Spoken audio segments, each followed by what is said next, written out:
100 గ్రాముల చిక్కటి పాలల్లో 120 మిల్లీగ్రాముల కాల్షియం ఉంటుంది. 100 గ్రాముల నీళ్లు కలిపిన పాలల్లో అయితే 70-80 మిల్లీగ్రాముల కాల్షియం మాత్రమే లభిస్తుంది.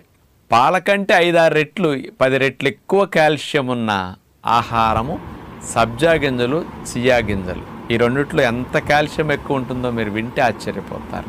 100 గ్రాముల చియా సీడ్స్లో కాల్షియం అనేది 631 మిల్లీగ్రాములు. ఇక్కడ నీళ్లు కలిపిన పాలల్లో 70-80 మిల్లీగ్రాములు అయితే ఇక్కడ 631 మిల్లీగ్రాములు. అదే సబ్జా గింజలు తీసుకుంటే 100 గ్రాముల్లో 636 మిల్లీగ్రాములు. అంటే పాల కంటే చిక్కట పాల కంటే 5-6 రెట్లు ఎక్కువ కాల్షియం ఈ రెండు విత్తనాల్లో ఉంటాయి అన్నమాట. కాల్షియంతో పాటు ఫాస్ఫరస్ కూడా మన ఎముక నిర్మాణానికి అతి ముఖ్యమైన అవసరం.